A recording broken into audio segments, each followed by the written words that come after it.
Hello. Today I am going to chat with you about intermittent fasting and why it can be so beneficial for fat loss. First, let me introduce myself. For those of you that do not know me, I am Deidre Ferentz and I am a certified premier faster way to fat loss coach. Now, if you aren't sure what the faster way to fat loss is, please check out my website, dlfwellness.com, and you can read more about me and the program that I coach. I also want to mention that at the end of this training, I will have a special gift for you, so be sure to watch till the end. I promise I will be keeping it brief. So one of the strategies that I teach my clients about in my online program is intermittent fasting. Did you know that intermittent fasting was the #1 Google diet in 2019? Did you also know that intermittent fasting is actually not a diet? Many people think that it is because there are some significant fat loss benefits that people can experience. But intermittent fasting in itself is actually not a diet. It is simply an eating schedule.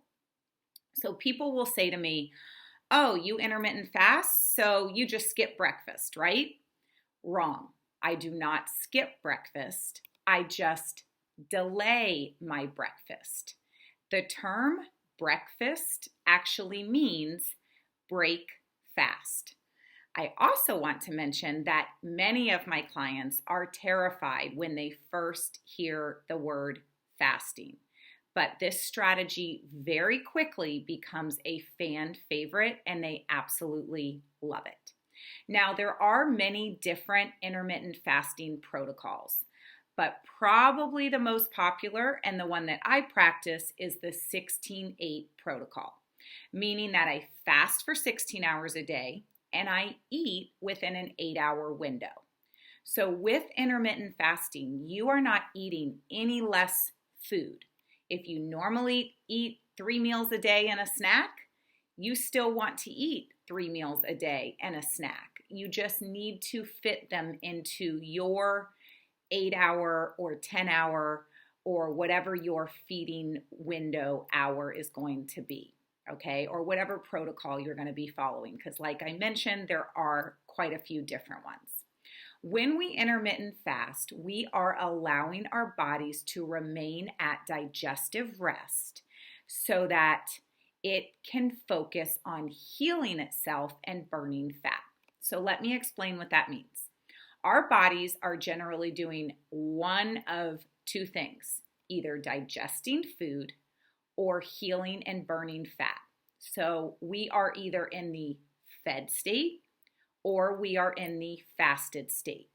And it's really difficult for our bodies to be doing both. So during the fed state, we're consuming food and our bodies have that quick source of energy or that quick energy source to pull from to maintain its normal functions, like our heart beating, our lungs breathing, our legs moving. So when we have food in our bodies, that is what it does. It just grabs that quick fuel source for energy. Well, if you always have food in your body all the time, it's just going to go for that quick energy source all the time. And it's never going to have a chance to dip into your fat stores. So with intermittent fasting, we are allowing our bodies to go into a fasted state for short periods of time so that our bodies will essentially run out of that quick energy source, aka food, and it will begin looking for an alternate source of energy, which are your fat stores. You usually go into the fasted state about 12 hours after your last meal. So if you're practicing the 16-8 protocol, it's really those last few hours of your fast where the magic begins to happen. Now, I do want to address some of the common questions that I get about intermittent fasting. Number one, does it matter what time my fasting or feeding window is?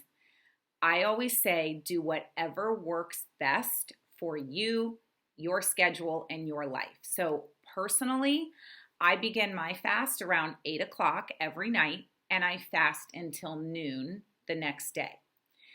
But the good news is I'm sleeping for about half of that. Regardless of what time frame you choose, you essentially start your timer immediately following your dinner and then fast for however long you are choosing to do your fast for. I always recommend that people ease into fasting. So I always say start with a 12-hour window and do that for a day or two. Then go to a 13-hour window, then the 14-hour, and so on. Now, I do want to mention that you should always consult with your doctor or your medical professional, especially if you have any medical conditions, before you do anything, including intermittent fasting. Okay, another question I get asked is, should I fast every day, or do I have to fast every day? Personally, I honor my 16-hour fasting window most days, okay? Let's say 9 out of 10 days. But occasionally things happen. Maybe I have a dinner that runs late or a special early breakfast plan one morning. We only get one vacation on this planet, and you have to enjoy it. And sometimes that might mean not fasting for my normal amount of time. But the majority of the time, I do try to stick to it. You want to allow your body to move into the fasted state as often as possible and really be able to tap into your fat stores for energy, okay? Not to mention the increase in your regular energy and the mental clarity that you will experience while practicing intermittent fasting. So probably the most common question I get asked is, can I have coffee or tea while fasting? Yes, you can have coffee or tea, but you need to keep anything that you add to your coffee or tea less than 50 calories, and it should not contain any fiber so that you can have your body remain at digestive rest. So no artificial sweeteners with the exception of stevia or monk fruit.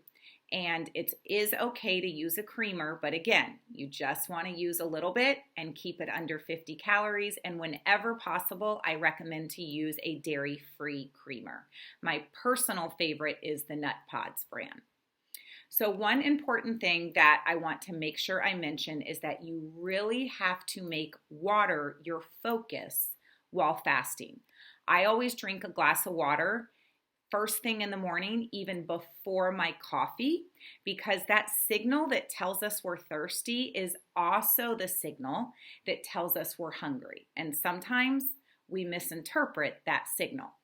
We think we are hungry, but in reality, we're simply just a little dehydrated. So drinking a lot of water is key to feeling better during your fasting window. You also need to be consuming enough food to sustain your fast the following day. So if you are having a hard time with intermittent fasting after trying it for a week or two, it could very well be that you are not eating enough the day prior. Now I want to just briefly mention some of the benefits of intermittent fasting. One, it is like a natural detox for your body, especially if you drink lots of water during your fast. It promotes cellular repair, meaning it gives our cells time to heal and regenerate. It is said to lower your risk of type 2 diabetes. It reduces inflammation in the body. It can give you an improved hormone profile. And it promotes the maintenance of skeletal muscle mass, not to mention all of those fat loss benefits that it has. Now, there are quite a few medicinal benefits to intermittent fasting in addition to the ones that I just mentioned. And at a later date, I am actually going to have my husband, Dr. Matt Ferentz, come on to discuss those in more detail for those of you that are interested. So if you have any more questions about intermittent fasting, please feel free to ask them in the comments. I will be happy to answer them. And now on to your gift. So I have a free holiday meal guide that I have put together. This is going to include an entire week's meal plan with 21 different meals. It will have a grocery list that goes along with that weekly meal plan, and you will receive some additional information and tips on intermittent fasting, okay? I do want to mention that all of the recipes that are in this guide are tasty, healthy, and pretty simple, okay? I do not cook anything that requires more than, say, 10 ingredients and will take me longer than 30 minutes to prepare. So if you would like to grab your free guide, if you are watching this training on Facebook, you can just click the link in the comments of this video or in the introduction, and you can download your free guide. If you are on Instagram and watching this, then you can head to the link in my profile bio. I am Deidre Ference on Instagram, or at Deidre Ference, and you will see a link there where you can download this free guide. So just a little something from me to you during this special time of year. I also want to mention that I actually have a lot of different free guides available in my Instagram profile link, as well as on my website, dlfwellness.com. I have a belly fat guide. I have a Trader Joe's must-have guide. I have a simple snack guide that is mainly targeted to making healthy snacks for your kids. So go check those out, and you can grab any of the free guides that you would like. And I hope that you have enjoyed this training. Please let me know if you did in the comments, and if you have any additional questions, you just let me know and I will be happy to answer them.